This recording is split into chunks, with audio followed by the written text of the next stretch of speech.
Sahabat milenial yang berbahagia, Assalamualaikum warahmatullahi wabarakatuh. Sejumlah negara maju sudah melembagakan antisipasi mereka terhadap masa depan.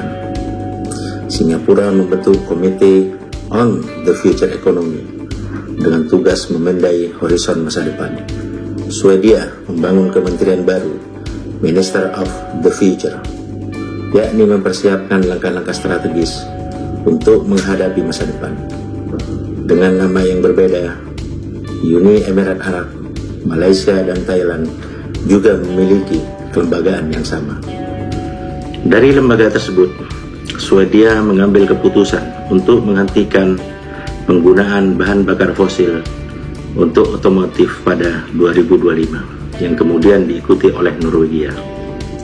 Belanda dan Jerman akhirnya juga masuk ke jalur yang sama, akan menggunakan mobil listrik di seluruh negeri pada 2035. Pelembagaan antisipasi terhadap masa depan dilakukan mengingat sedemikian pesatnya percepatan perubahan saat ini, sebagaimana bisa dilihat dalam berbagai shifting yang terjadi.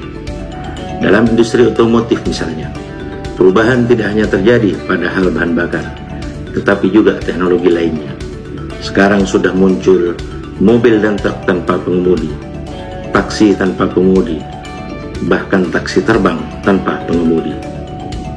Yang mengganggu industri otomotif juga bukan lagi industri sejenis, melainkan Tesla, Google, Apple, Amazon, bahkan industri pesawat Airbus. Seluruh kejadian itu menunjukkan apa yang menjadi sebagai get there early mindset, yakni cara berpikir dan tekad untuk tiba di masa depan lebih cepat jika dibandingkan dengan siapapun yang lain. Hal ini bicara soal kepemimpinan. Maka dari itu, agar satu bangsa atau organisasi bisa membangun tekad seperti itu, diperlukan pemimpin yang secara proaktif terus menyadari kemendesakan masa depan. Relevansi ialah kata kunci baik untuk organisasi sebesar apapun skalanya dalam menghadapi masa depan. Bahwa tantangan bagi organisasi masa kini bukan lagi menjadi yang terbaik, melainkan menjadi yang terbaik dalam berubah. Umur organisasi akan diprediksi dari kemampuannya mengikuti perubahan dan melupakan perubahan relevan ketimbang sekedar menjadi yang terbaik di masa sekarang. Kita sudah melihat Kodak, Nokia, atau BlackBerry yang pernah menjadi terbaik di bidangnya, tetapi hancur karena gagal mengikuti perubahan. Untuk itu, organisasi membutuhkan pemimpin yang tidak sekedar melek, tetapi fasih masa depan. Lebih dari sekedar mampu membawa organisasi survive di masa depan, mereka harus mampu membawa organisasi lebih kompetitif di masa depan. Inilah tantangan kepemimpinan masa kini. Menjadi transformational leaders saja tidaklah cukup. Clark J. Gilbert mengatakan, organisasi dan lembaga membutuhkan pemimpin yang mampu melakukan transformasi ganda, yakni dengan melakukan reposisi dan mengeksploitasi opportunity baru di masa sekarang, sekaligus menciptakan positioning yang tepat untuk menjadi relevan di masa depan. Ada beberapa tantangan yang harus diatasi kepemimpinan yang berorientasi masa depan. Pertama ialah tantangan kapabilitas. Donald Rumsfeld mengatakan ada 3 jenis tantangan, yakni yang kita tahu bahwa kita tahu, lalu kita tahu bahwa kita tidak tahu, dan kita tidak tahu bahwa kita tidak tahu.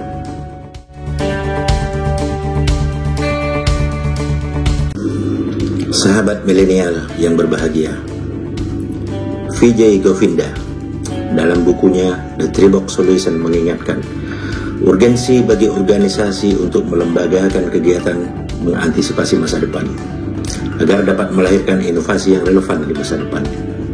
Dia mengatakan tiap organisasi perlu memiliki kegiatan yang berorientasi pada kotak, masa lalu, masa kini, dan masa depan. Kegiatan di kotak ketiga harus berfokus pada antisipasi masa depan. Ini mengingatkan bahwa transformasi institusi dari A ke B tidak lagi cukup, sebab yang dibutuhkan ialah melembagakan kemampuan bertransformasi. Yang ketiga ialah tantangan untuk keluar dari perangkap ekstrapolasi atau asumsi bahwa masa depan akan sama, tidak jauh berbeda dan hanya berupa perpanjangan masa sekarang.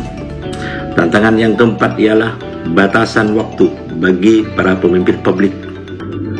Batasan itu, sadar atau tidak, membuat pemimpin berorientasi jangka pendek dan menengah dan abai pada visi jangka panjang. Dalam situasi seperti ini, minimal seorang pemimpin perlu menetapkan arah kebijakan strategis jangka panjang yang akan tetap relevan bagi pemimpin berikutnya. Kita sudah melihat betapa besarnya biaya jika kita tidak berorientasi pada masa depan. Segala permasalahan kita hari ini sebagian besar akibat kesalahan mengambil keputusan di masa lalu atau ketidaksiapan kita di masa lalu dalam mengantisipasi berbagai perubahan.